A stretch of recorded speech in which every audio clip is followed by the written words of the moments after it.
We're here to share with you inspiring stories that bring to life all the little and big ways that people bring more love, joy, laughter, and humanness to everyday life.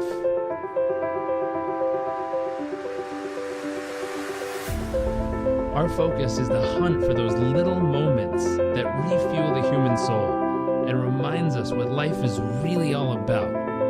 I invite you to sit back, enjoy the moments, enjoy the stories, the adventures, and the journeys.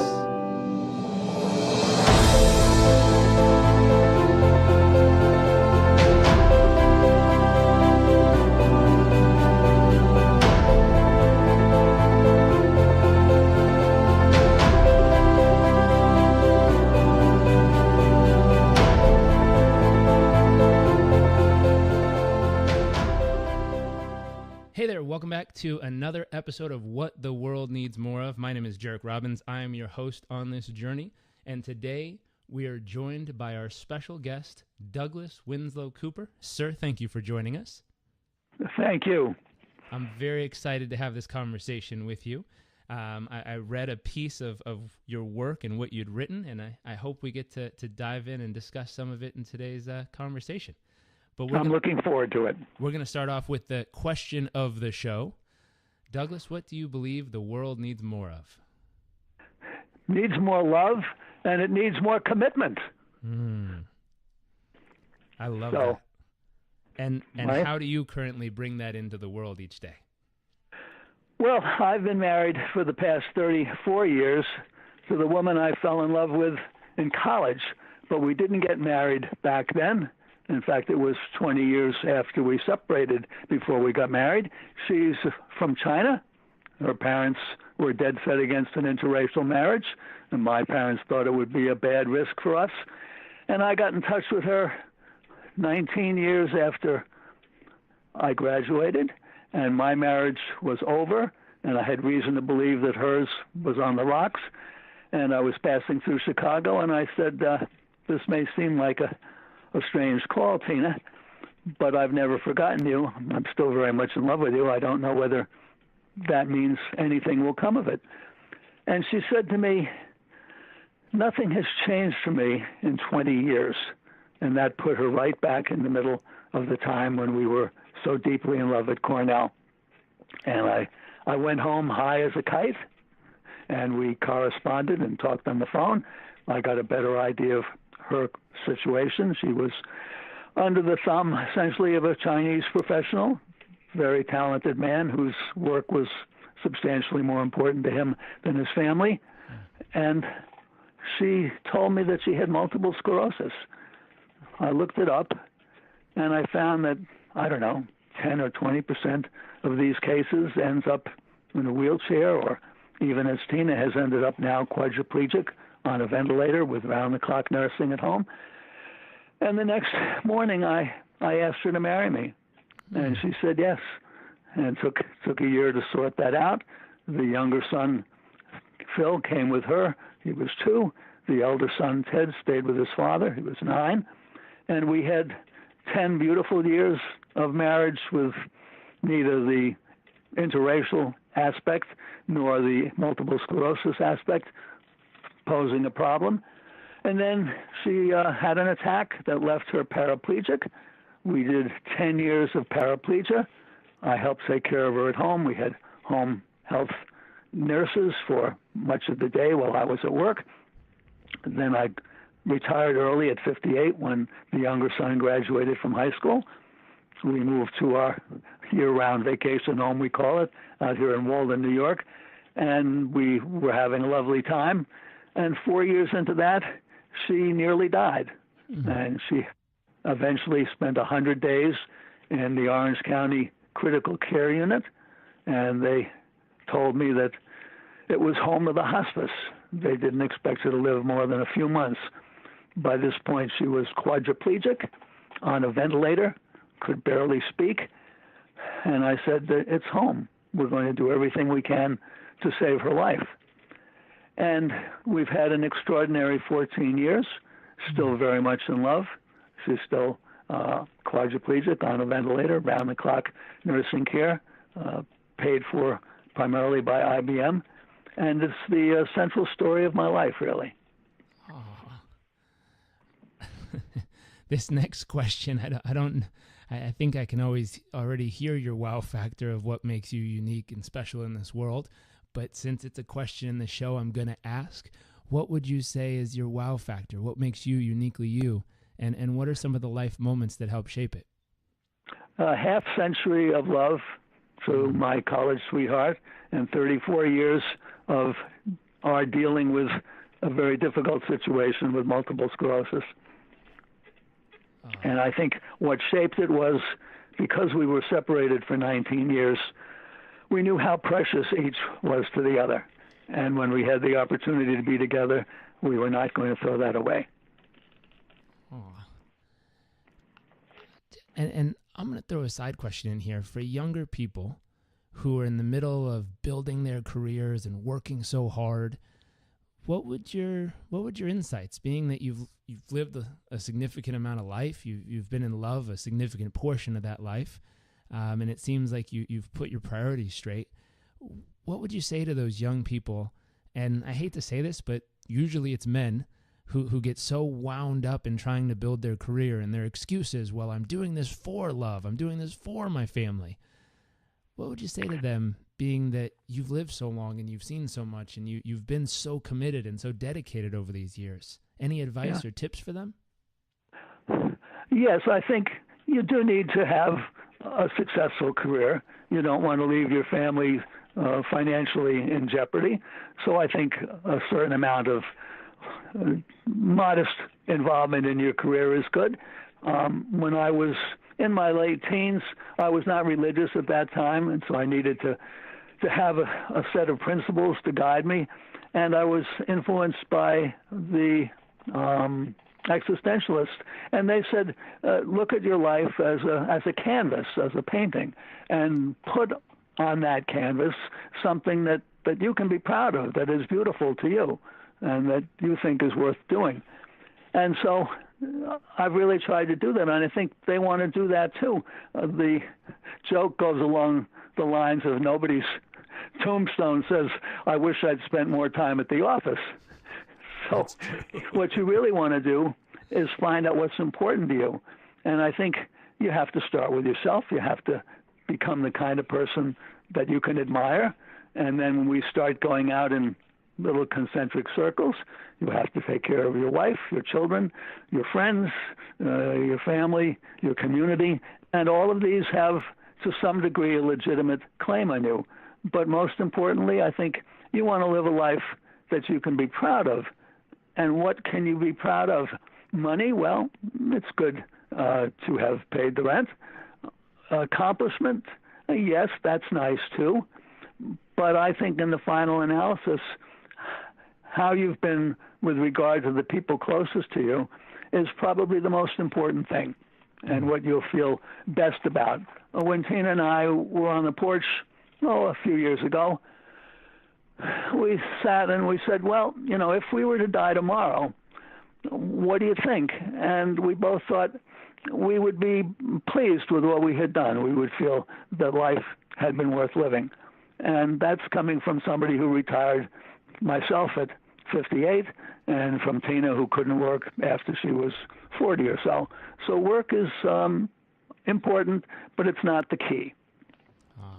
I think that's such a good insight. And it's something many of us young stages of life, 30s, 20s, 40s, need to remember, because it seems like nowadays we get marketed to and shown people who, the more they have and the more they acquire and the more they makes everything perfect seemingly in the TV. But in reality, we learn bright, more and shiny more object.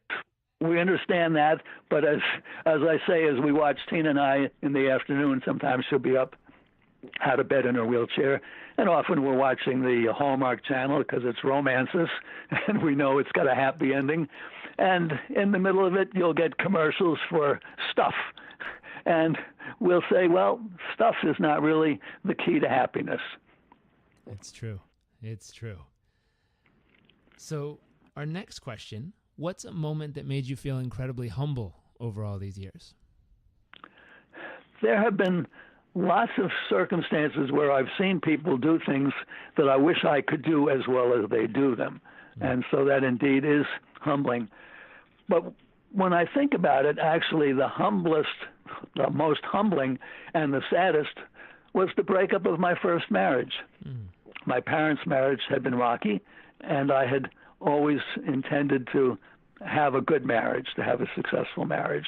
And I waited until I was 29 and married a woman that I thought it would work out that way.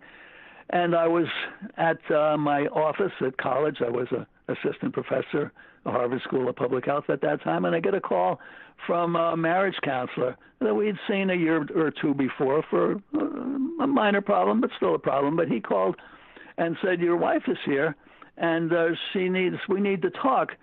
And I said, "Well, what about?" He says, "Well, she's very upset because the affair that she's having with her flying instructor has just broken up." And that's quite a phone call. How about that? And I said to him, she's going to have a bigger problem than that, because I guess she thinks because she's rich and I'm not, although someday naturally I will share her riches. She's inheriting a substantial amount of money. I said, maybe they think that that's going to keep me married to her, but I have been very much in love with her, but I will not put up with this. And I said, furthermore, it's a losing proposition for me. If I put up with it, they will assume, or she will assume, that I'd put up with it again, and that I'm putting up with it to have her money. And I won't do it. I won't have it. But I must say that the next year, I just went putting one foot in front of the other, because I was terribly, terribly sad.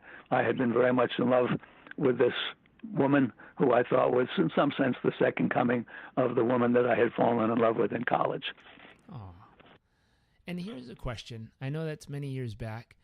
Any tips for someone who might have recently gone through an experience like that?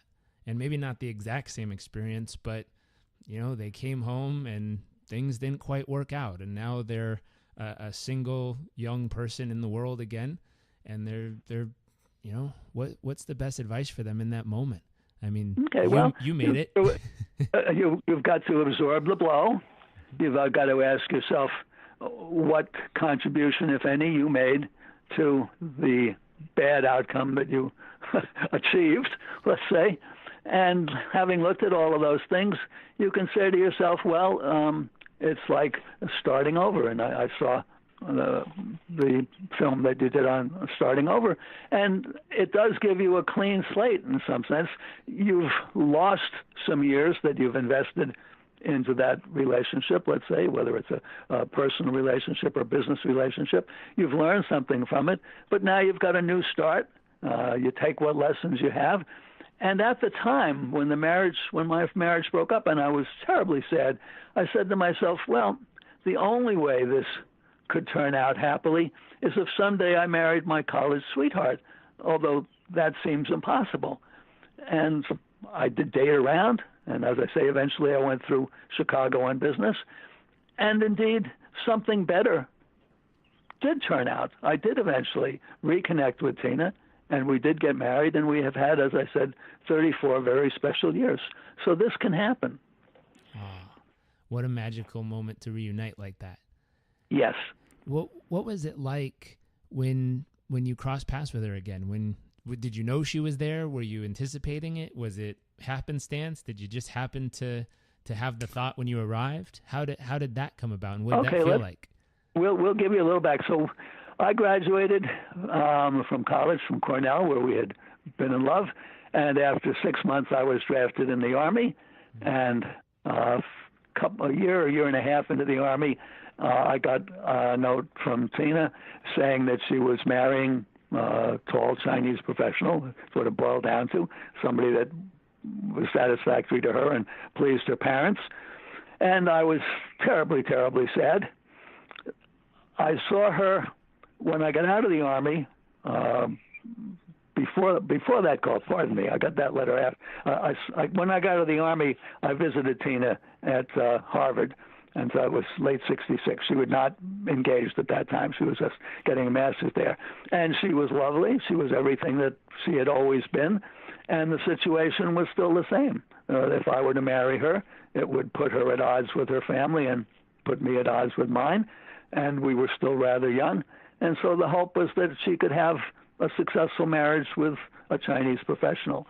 In any event, so that was 66. I didn't see her again until after I asked her to marry me. And if you can imagine 17 years going by, and you say to yourself, well, she might be very different.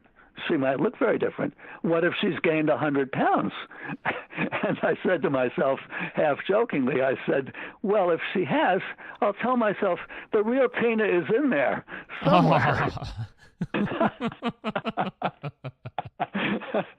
But as a matter of fact, I don't know, a month or two after I asked her to marry me, I was able to get out to Chicago, and I did meet her, and she was everything that I had ever hoped for. And at that point, she walked with small steps because she was already having a little bit of the multiple sclerosis problem, but she was just everything I wished for. And the nice thing, Jarek, is that a year later, when we got married, till this day, she was the same person after I married her that she was before I married her. And, you know, so often in marriages, the temptation is to change after that, to use the security or the limitations, however you want to view it, of marriage, to produce a change. And it's almost like bait and switch. And, you know, you see couples and you say, well, what did they see in each other? Well, what they saw in each other was the pre-marriage people, not the post-marriage people. And I think there's something wonderful and having to do with character, to be the person you're going to be, get married, and be that person that you indicated you were going to be. That's so special. It's so true. Right? I heard when we're first dating, we're the best liars you'll ever meet.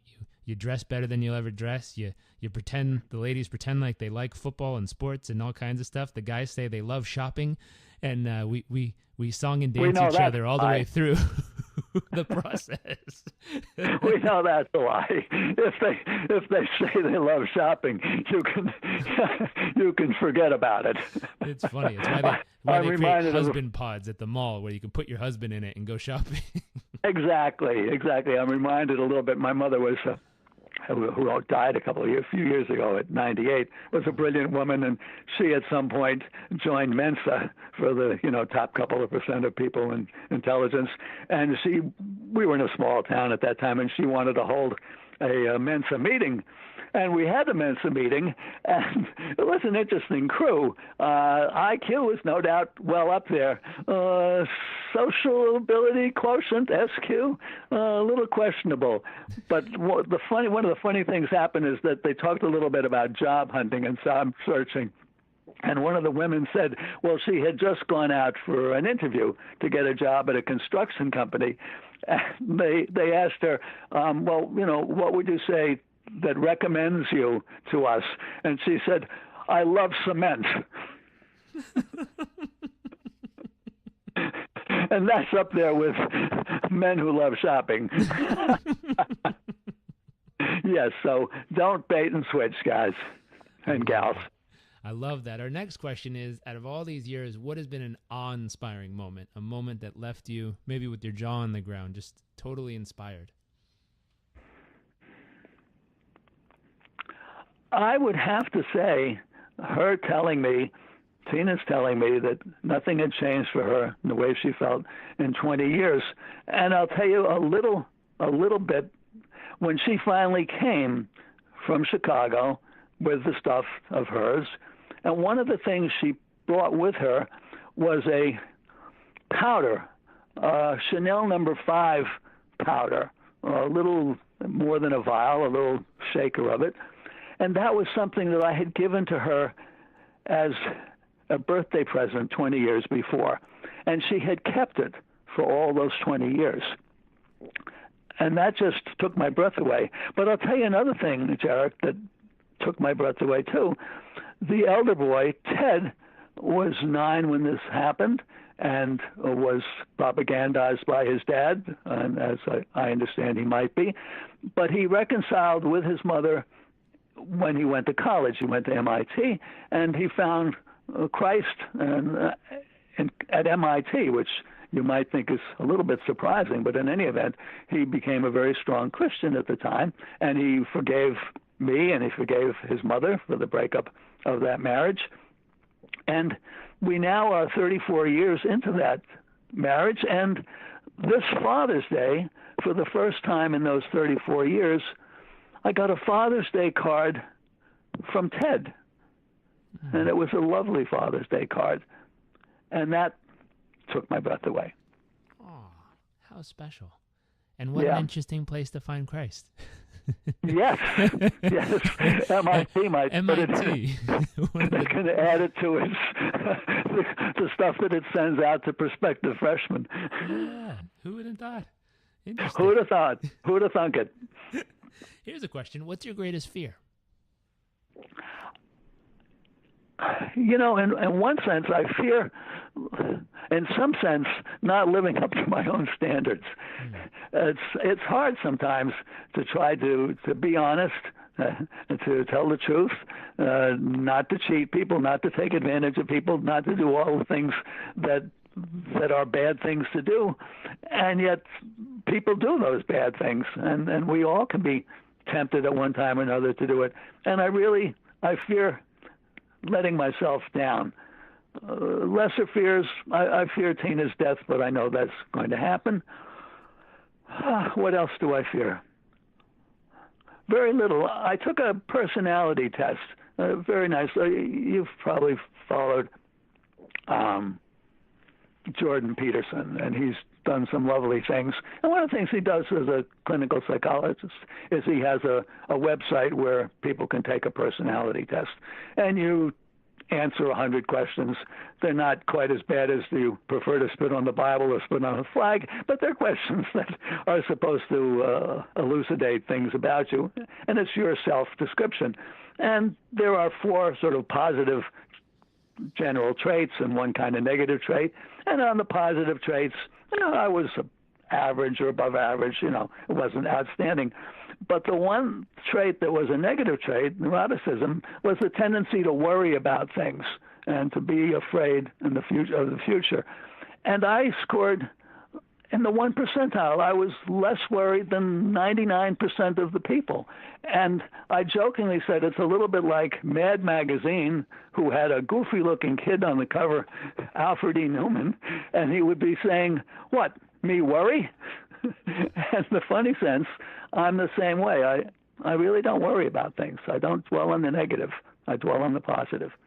That's beautiful. That's beautiful. We interviewed a couple episodes ago a young couple whose wife had gone through her second double lung transplant before the age of 27. And he said what the world needs more of is people living in the moment. He was a young man who spent all his time focused on building his resume, doing volunteer service for the resume. He said everything I did was for the resume. As good as it sounds, I wasn't a good person. I was just working hard to look good on paper. And he said after meeting this young lady and getting married and going through this process with her, he said the realization, even though they're in their mid-20s, the realization that this breath could be the best breath she'll ever take again. Yep. And that realization allows him to stay very, very present in the moment. And he said he's so much happier as a human. There's a nice expression, the past is gone, the future hasn't gotten here, but the present is a present. It's true. It's the greatest gift. Yeah. The greatest gift. Now, this might be an odd question to throw in after talking about being in the moment. What are you excited about for your future? There's not a lot that I am excited about, frankly. It's not that I'm unhappy. It's that this is a calling. If you were in darkest Africa taking care of people in difficult straits, you would have a sense of satisfaction that you're doing the right thing. My sense is that I have a great satisfaction at being able to carry out my commitment, my obligation, my love to Tina, to manage the nursing care that she has here, and to have it work out as best we can, to give her, you might say, a soft landing toward the end of her life, the best that I can do.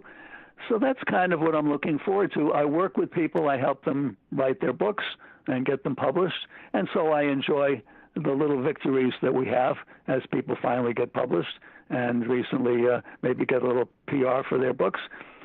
But I don't have anything big on the horizon. And I would say I don't need anything big on the horizon. I'm doing what it is that I want to do. And every day is a gift. And my wife and I consider ourselves to be two lucky people. Oh, that's beautiful. That's beautiful. It's a rare moment for people to finally reach that centerpiece where they're so balanced in the present moment that they're very content. And if today was the last day, they're happy to go. And if tomorrow makes it, hey, it feels like borrowed time. And what an opportunity and beautiful moment to be able to live another day. Well said. Well said. A powerful place to live from. Now we're going to switch gears.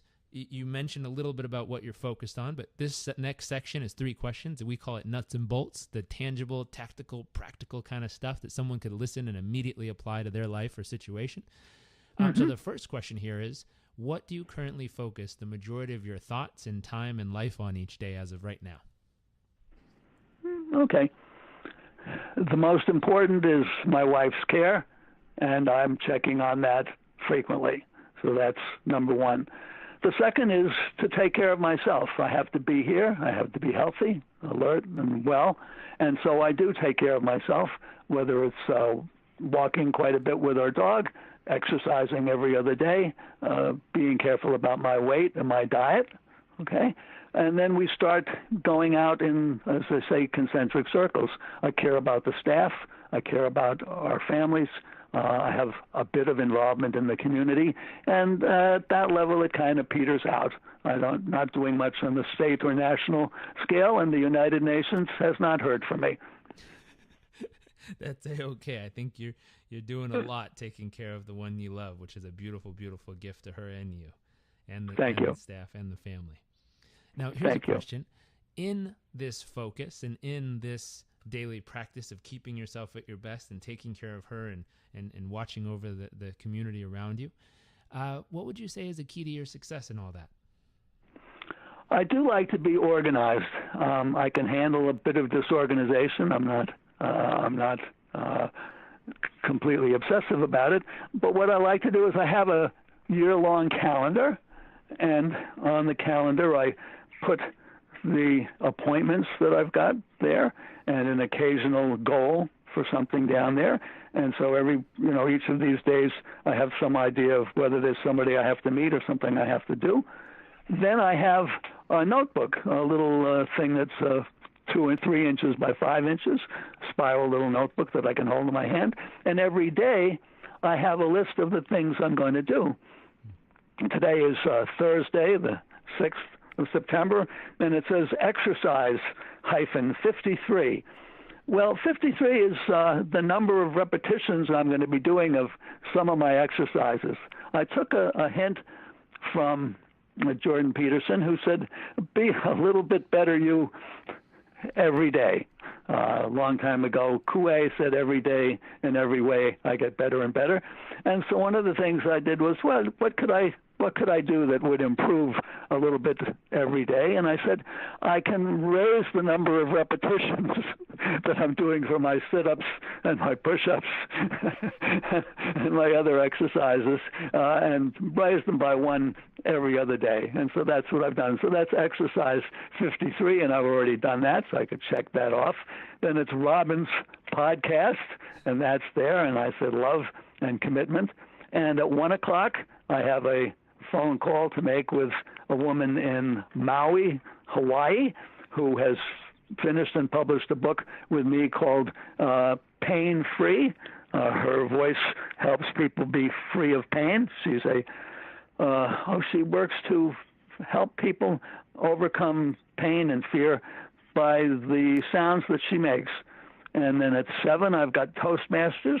And meanwhile, I've got a list of little things to do. So these daily things where I have all the details makes a great deal of difference to me. Once I've written it down, I'm pretty sure it's going to get done, and I don't have to worry that I'm going to forget it. I love that. Having a plan each day, organizing it, and making sure that you follow through with it. And it gives you something to look forward to, gives you something to feel proud of, gives you something to be part of each day. I love that. Just so. And we have our final question of the show. What's one actionable tip to help others achieve or experience the kind of success that you've had over your life for theirs?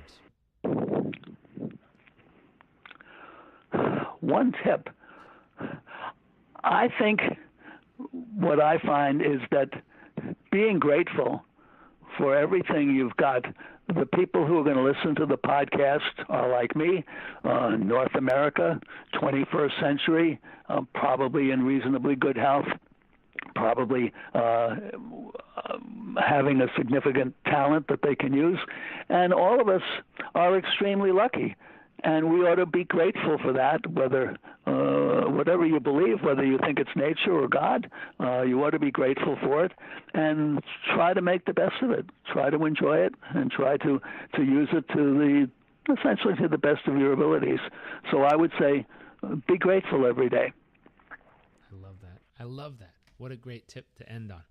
Now, if it's okay, I would love to gather the links to your writing and your books and your website and put them in the show notes here so that everyone listening, if they'd like to know more about you or get a copy of your writings, they can click on those links. They can head on over and buy a copy themselves and learn more about what you've done and you and your wife's story and everything else that you're up to.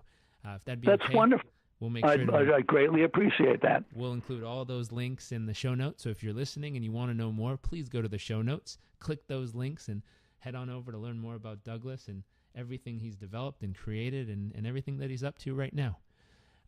Douglas, thank you so much for joining us. It's been a pleasure speaking with you. I have a page and a half of notes over here, things I'm going to go share with my wife right now, and hopefully it'll help us refocus on the things that really matter and bring a little bit more love and light into our life. It's been a real pleasure, Jarek, and I must say my hat's off to you. It's tough to follow in the footsteps of a famous father, and it looks like you're doing it with class. Oh, well, thank you, sir. I have a good inspiration in the bloodline here, so I look up to him. I bet you do. Not only because he's taller, but also he's a good man, and he's someone worth looking up to, so thank you. Well, for everyone who's tuning in, if you loved what you heard here today, make sure to share it. We believe sharing is caring. We love caring people, so share it with someone you care about, family member, a friend, someone who needs to hear this. And if you wouldn't mind, click subscribe and make sure to subscribe to the show because we'll have great episodes coming out 3 days a week, Monday, Wednesday, Friday. And I look forward to seeing you all next episode.